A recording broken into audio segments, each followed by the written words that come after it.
Hold up, what it do? It's your man, the God, Minister Corey, Pastor Bapes. It's the rapping chaplain, man. Conversations with Corey.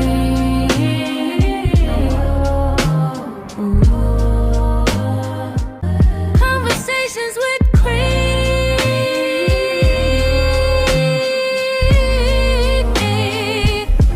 Conversations with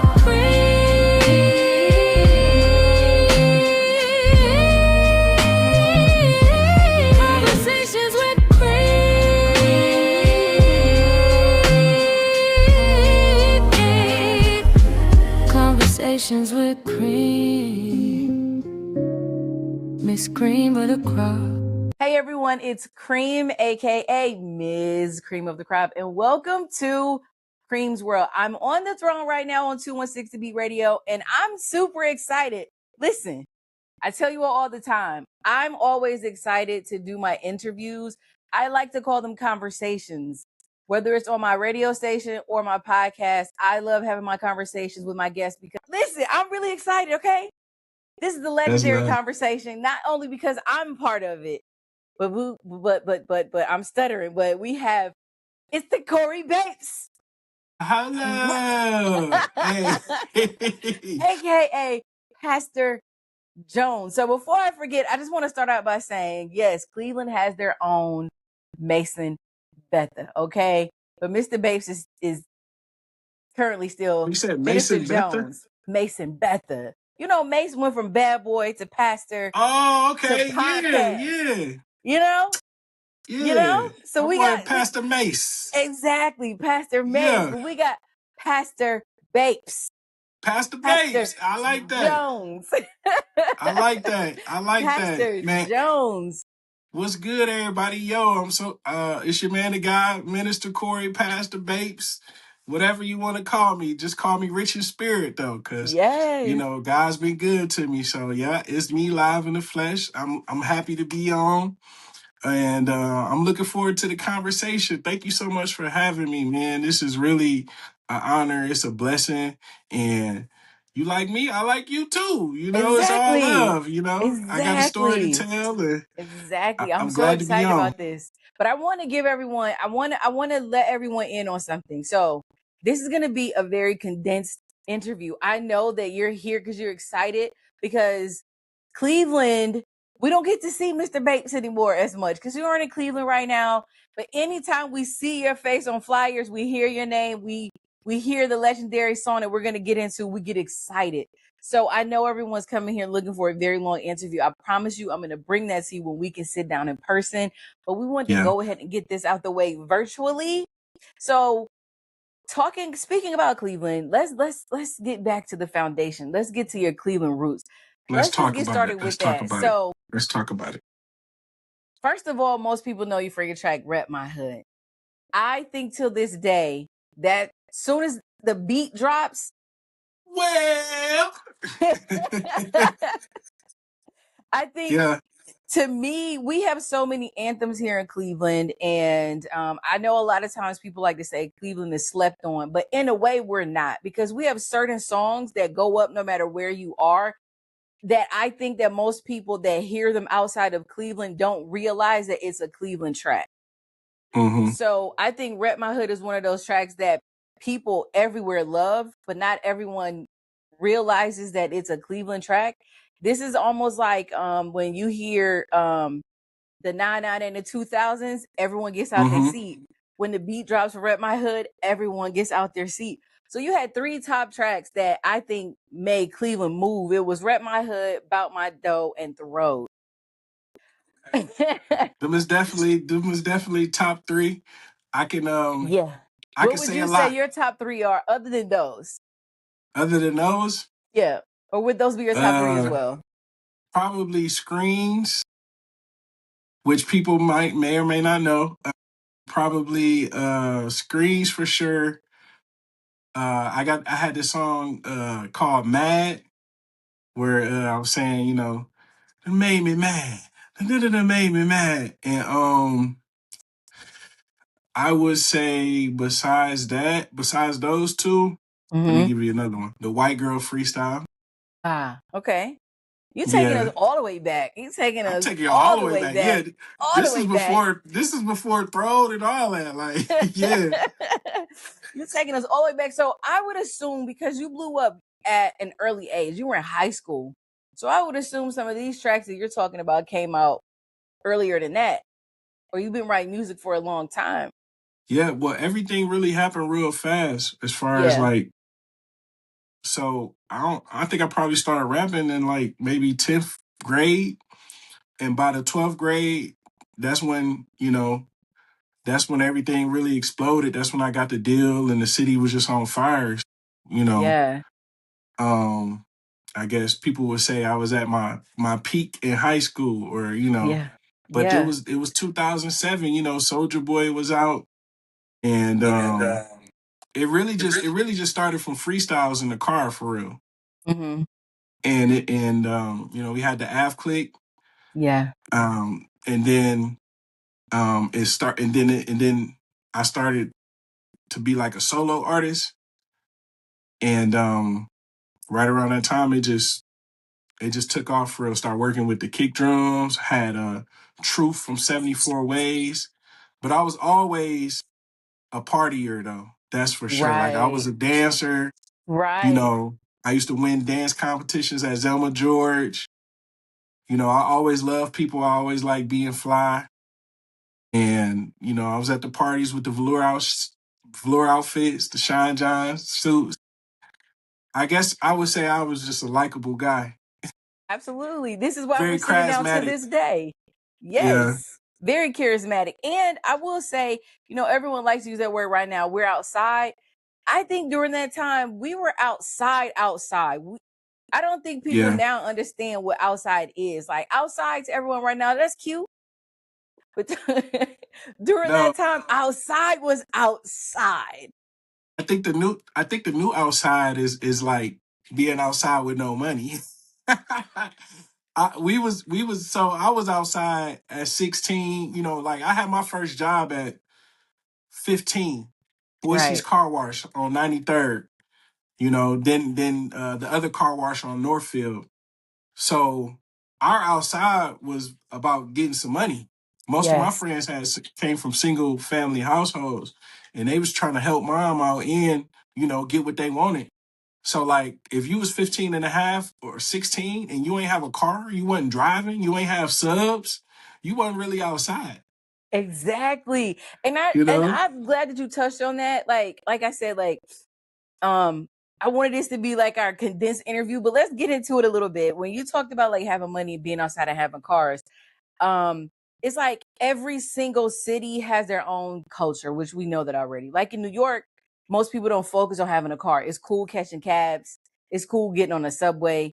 But in Cleveland, our culture really is cars. Like think about the times when everyone would meet up at Gordon Park, whether you was too young to drive, too young to be there, or you were an OG. Cars meant and still mean a lot to the culture here in Cleveland. So talk about Absolutely. that with you and like how it was for you being um a Cleveland celebrity slash legend in your own right at that time, the way you dressed in your cars, like what was that like for you during that time at a young age working, but also being able to shine? Well, it really came from the struggle for real. A lot of people don't know when I lived in Cleveland. A lot of people don't know I moved from New Orleans to Cleveland when I was 10 years old. Okay. And when I lived in Cleveland, we moved every year. We was literally squatters. And so I really got my hustle and my grind from my mom, just witnessing her struggle and witnessing her go through stuff Yeah. and just wanting, I guess you would say the finer things. So at 15, 15 and a half, you trying to get some money because you want to get a slab. Not only do you want to get a slab, which stands for slow, loud, and banking, you also want to Yes. get you an N-Dash. You want to get you a JVC. You want to get you some 12s or some 10s or some 15s. And you also want to put some door speakers in your car because you want to Exactly. swing in the flats. You want your music loud. And Yes. that is definitely part of the culture in which, I came up.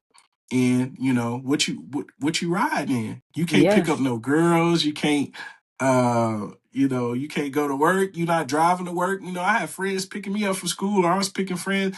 You can't do too much without a car. You can't go from Maple to the mall. You can't go to Maple to Euclid. You can't have girls all over the city. You can't go to parties. You can't go downtown. You had to be able to move around. And so at that point, it was very important for me to not be catching the 15 or the 10. Bring up the Rita. The Rita was Come on. You did not want to be caught on the Rita. If you Rita, don't know what the Rita is, for everyone out there that doesn't know what the Rita is, that's our RTA system, our Rapid Transit System, Rapid Transit Association. Is that what it stands for? Either Auntie way, Rita, yeah. No one wanted to get a ride with Auntie Rita unless you just had to. Had to. So being a part of the culture, like literally there are a group of artists and culture creators that help shape the music scene here in Cleveland. And Absolutely. You are part of those legendary artists that help shape the scene, help shape the music culture, help shape the culture in general. And you talked about a lot of things that we talk about here in Cleveland, opening the doors, as we say, open them up. Got to have the speakers in the doors, got to have the sounds, got to have the rise, got to have the slab. But coming from all of that, you decided to make a transition in your life. You stepped away from a major record deal to pursue your degree at Bowling Green. You eventually got your master's in divinity. And how did well, first of all, let me go back a little bit, because something I didn't know you came here from New Orleans and you talked about writing and freestyling. So let's go back before I get into this. Okay. I want to talk about let's talk about it.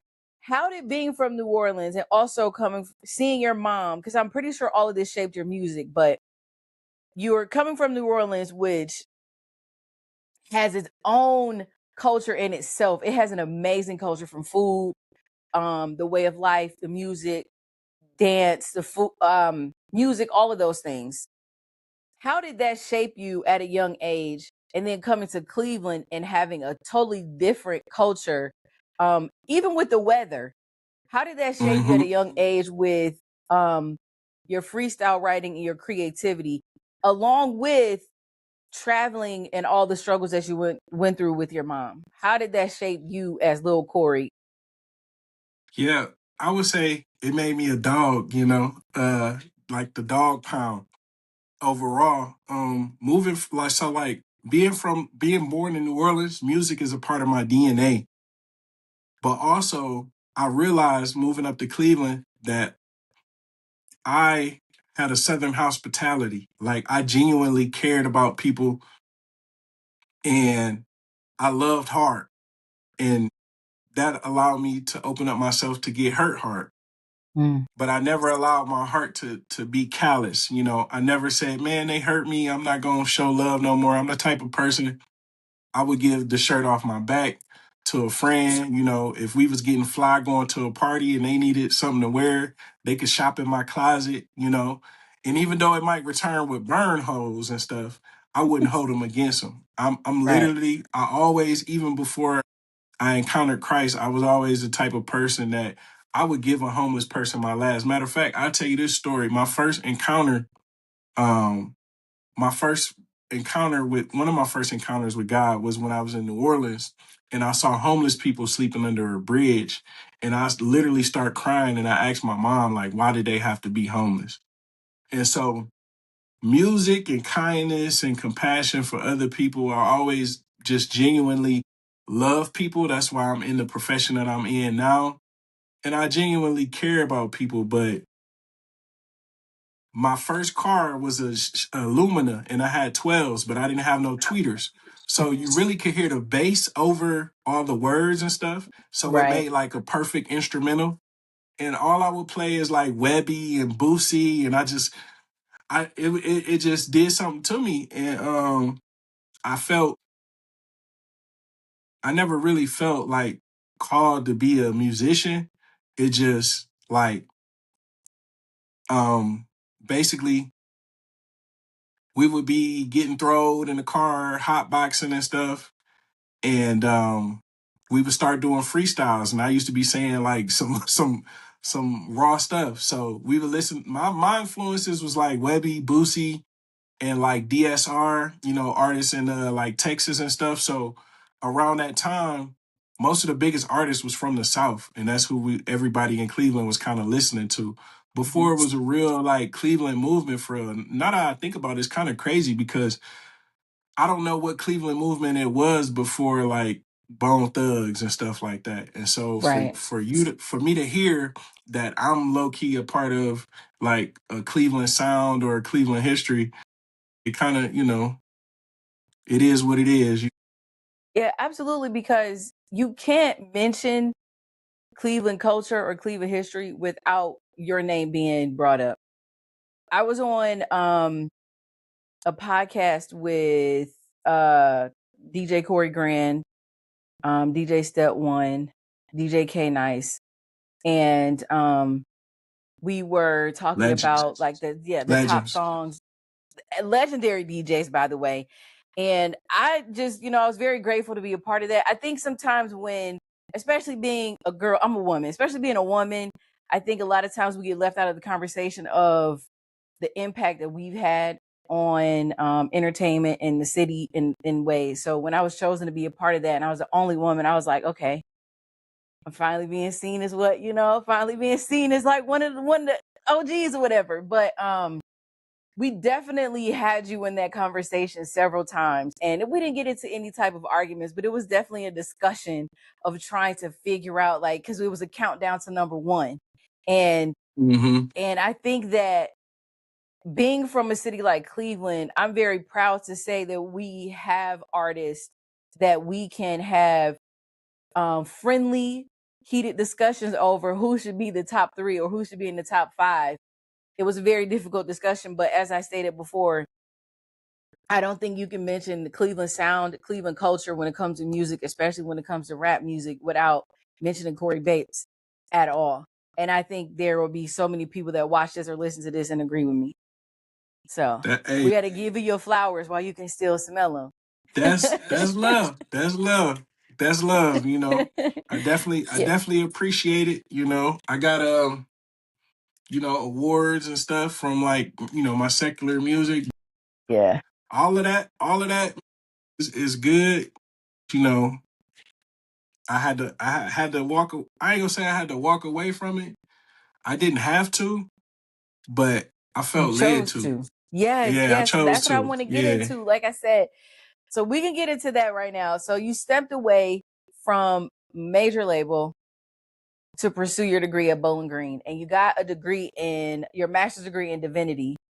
And now you are Pastor Jones. I know we called you Pastor Bapes at the beginning, but let's just address you properly. You are Minister Jones.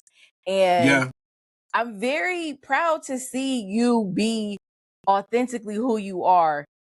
And that's not to say that you weren't authentically you before, but I think that when it comes to Black men, I think a lot of times you guys aren't given the space to be several versions of your authentic self for fear of whatever. Because I'm not a man, but I'm just observing from the side as a Black woman who is always on the front line of supporting and uplifting Black men, because I think that's important.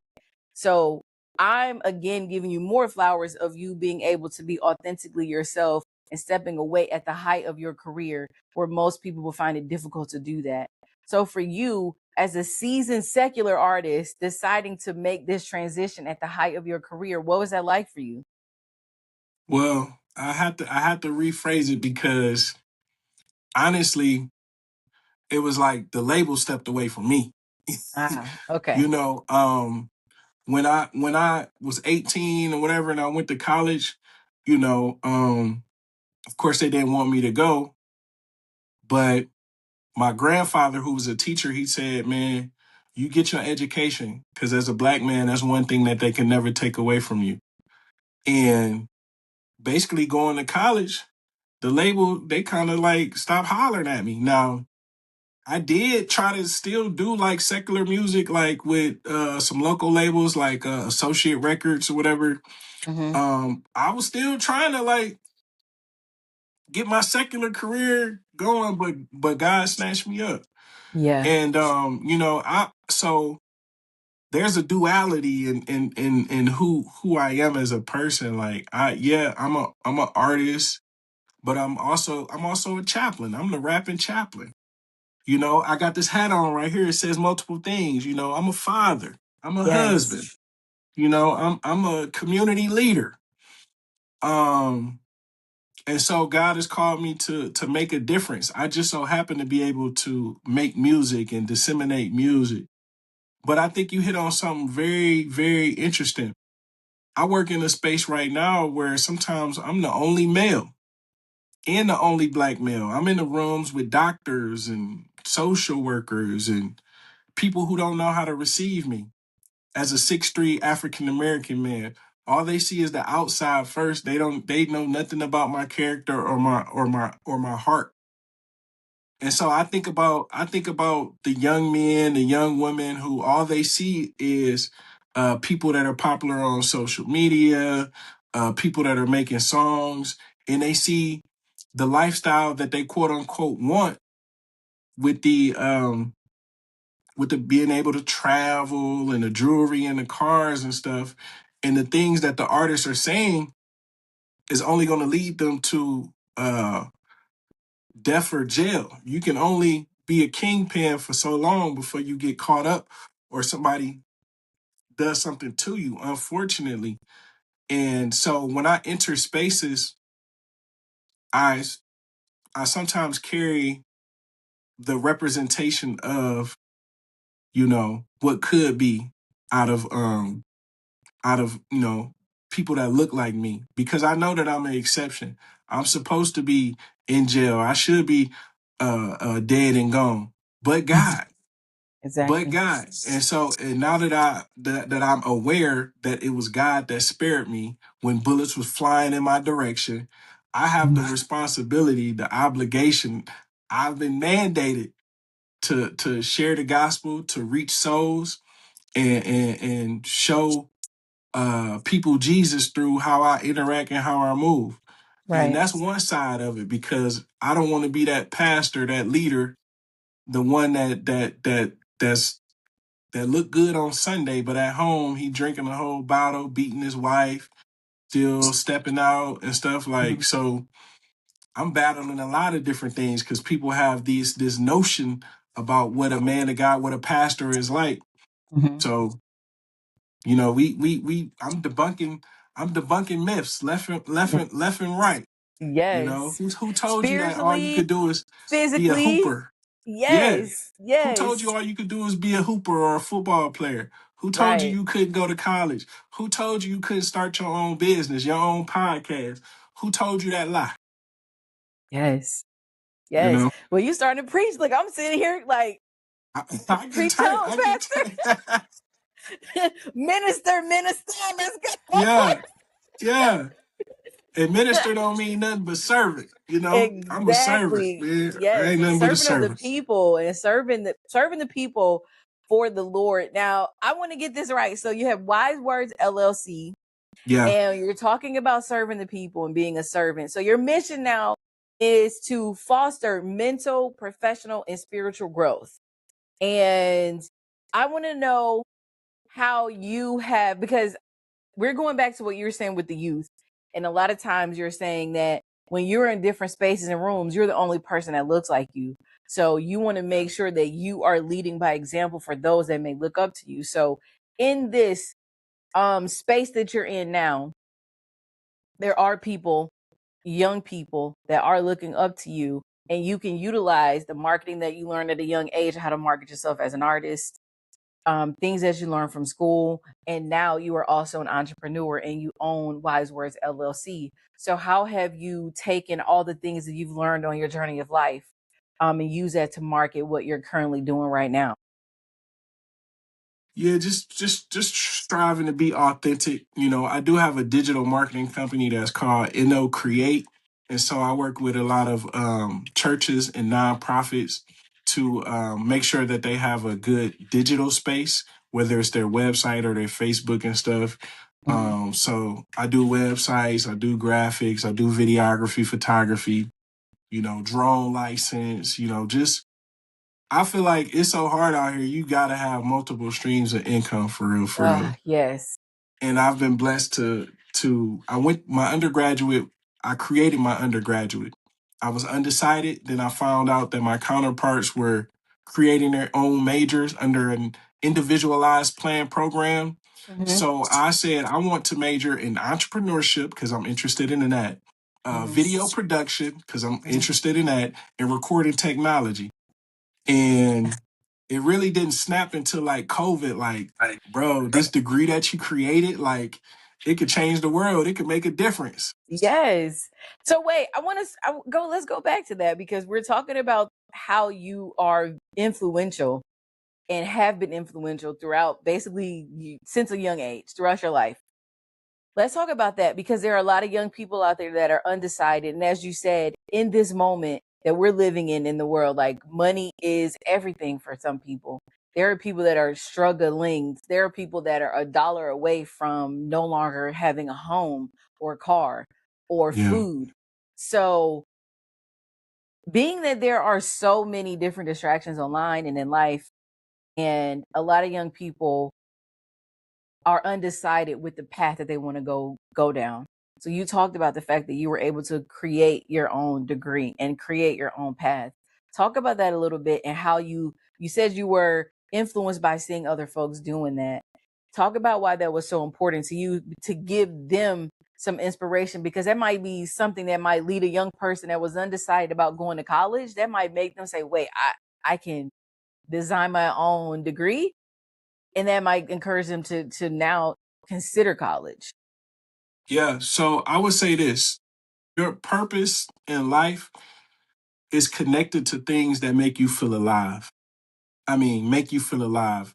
The things that you can do that you would do for free, you just so happen to be able to make money off of it. As an entrepreneur, it's important that you bootstrap your business. What does that mean? That means don't put all your eggs in one basket. That means don't leave your job like, oh, I'm about to start a business. I'm walking in purpose. I'm putting all my eggs into this business. No, do it bit by bit. Build it in your free time, your overtime at home. And eventually that business could make more than what you making every 2 weeks. But you can, it's one thing of having a job and walking in purpose. Not everybody is blessed enough to be able to walk in purpose and make money off of it. So when you find something that makes you feel alive, that might be an aspect of the job that you have. And you might not like none of the other parts. But God will show you how he wants to use who you are, who he created you to be, and what you do that makes you feel alive for his purposes and for the kingdom. Mm-hmm. That's how I knew, okay, God want me to use music. Right. But that's just one thing that I can use. There's still other things, whether it's administrative or clerical type things that I might be good at that I could use to further the kingdom and help reach people. But never confuse your job with walking in purpose, because what if God say, it's not in my will for you to be a millionaire. What type of quality of life will you have if you always strived until the day you died to be a millionaire, and you never was content with what God gave you? You never was comfortable in what he wanted you to do. You always just ran away from what God truly wanted you to do. And that's where all the peace was at. Right. That's where all the fulfillment was at. That's where all the joy was going to come. And so we get caught up in this rat race like it's all about the dollar. But really, I work off a kingdom economy. Mm-hmm. And peace is my portion. And money is not going to cause me to forfeit my peace. And it's not going to cause me to do anything that compromises my values, because my Father is rich in heaven. And his word says that never have I seen the righteous forsaken, nor his seed begging for bread. So at the end of the day, if I trust God and I'm in alignment with his will for my life, I can't go wrong. And that's why sometimes things happen to people. It's God trying to get their attention. Like, hey, you going in the wrong direction. So if you really need to know what your purpose is, you got to get with God, because he created you. He got the user instructions, the manual. He got the manual. Amen. Yeah. Amen. You listen, you've been on here ministering, all right? You've been in your minister bag on this fine Friday. Well, I got an exclusive freestyle for you too. I'm just waiting towards the end, and I do gotta jump off because my daughter's gotta play. Yeah. That I gotta run to. I was about to say, so we'll wrap up really quickly, but I want you to talk about the Safe Summer Huddle. So that's your community event that's coming up on Thursday, May 21st. So that's the reason why I was bringing up the young people, because I wanted to transition into talking about this event that you have coming up. So so tell us about it really quickly. Oh man, I'm glad you asked. Look, the Safe Summer Huddle is May 21st. It's here in Indianapolis, Indiana. One of the hosts is Olivia West. She's the in-game host for the Fever and the Pacers, and she's a woman of God. I've got like 5 or 6 different ministers, and I got like 5 or 6 different bold Christian hip hop artists. Yes. And so I've partnered with a nonprofit, and we are giving away 400 shoes. So tennis shoes, Nike, Asics, New Balance. So I've had over 200 kids register for the event. And so it's taking place in the area in Indianapolis that remind me of Slavic Village. It remind me of Fleet Ave. It remind me of my hood, because there's a lot of stuff that's going on over there. A lot of violence. The median income is probably like $30,000. Nobody's got a college degree. I just love the area. I used to teach in the area. And so we got free food. We got a live DJ. We giving away gift cards. We had 200 kids register for free shoes. And we going to come there, and it's an opportunity for us to show the love of God to the community. Yeah. And we're going to be praying that they have a safe summer. So we're going to do a prayer, then a performance, prayer, performance, giveaway, prayer, performance, giveaway, free food trucks, all that. And really, this is the 3rd annual year. And my mind is blown at how big God is really just breathing upon this. So it's going to be fire, man. I'm super, super, super excited. And I'm just thankful for all the sponsors and everything. I'm just grateful that, God put this on my heart to do, because I believe that prayer can stop bullets. Prayers can intercept things. Prayer can change the trajectory of somebody's life. And that's what we want to do with these kids. We just using the shoes to get them there. Well, look, that's a good way to get kids there. So it's the Safe Summer Huddle, Thursday, May 21st, 1616 East 25th Street in Indianapolis, Indiana, from 5 p.m. to 6:30, with a free shoe giveaway, performances, prayer, live DJ. It sounds like an event that you don't want to miss. And if you're in the area, you want to come out and support, even if you have to drive, sometimes you might want to drive to get that blessing. The blessing may be in that drive. I think Indianapolis is only like 5 hours from Cleveland. So if you all don't have anything to do on Thursday, put the pedal to the metal safely and try to make it out to this event for the Safe Summer Huddle. That's what we're calling it, Safe Summer Huddle. So if you're traveling there, travel there safely so you can have traveling mercies. So we're going to do, I want to do this or that, but I think we want to save that until we get to do this again in person. So I really appreciate you for sitting down with me virtually. This was a blessing to me. I'm going to go ahead and put it out there and say that this is going to be a blessing for anyone that watches this, anyone that listens to the audio for this. And I am immensely, immensely, immensely grateful for Corey Bapes, aka Minister Jones, for sitting down with me on the throne. But before we go, Minister Jones says he has a freestyle for me.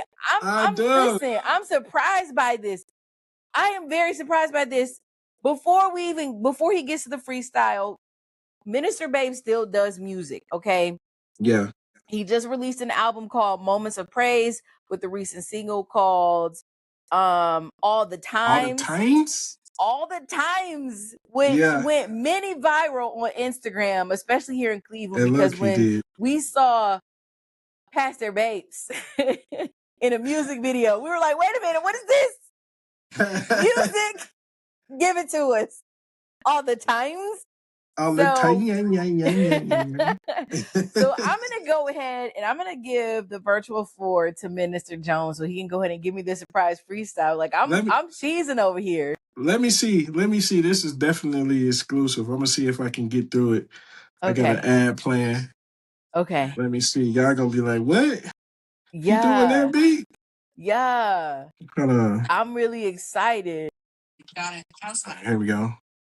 Hello, it's me. It's the boy Corey B. It's the one they forgot about because I lived across T. Gold teeth, still screaming fleet. Hopping out the V, talking in the ski. Courtesy to the Chris Bleak. I was in deep. Check my resume, no ND. They say the block is hot. I'm rocking ice, can't feel the heat. I could tell you all the tea or that nobody thought is me, but I rather tell you about my guy who reigning over me. Central Catholic on the Ave, I was clutching rosaries, and people wanted beef because I was holding on to cheese. Hold on, that's all I'm gonna give y'all right now. No, wait. This is how you gonna do me? This is how you gonna do me? I said, this is how you gonna do me? That's all I'm gonna share at this point. No. But no, that's all I'm gonna share at this point. Look, I appreciate that. But if you guys are tuning in right now, as I said, this is the legendary, the Cleveland legend, Corey Bapes, also known as Minister Jones. I'm so grateful for you sitting down with me virtually. My pleasure. And my pleasure. I can't wait until we can do this again in person and we're actually sitting down and we can dive more into your ministry. Let's do it. Let's do it. Thank you so much for having me, man. Shout out to everybody that tuned in. It's your man, the guy, man. Y'all be blessed, man. My family motto is be fearless. You can do anything through Christ who strengthens you. That's the good times and the bad times, man. Just keep holding on, keep pressing, putting God first, man. Serve God. Absolutely.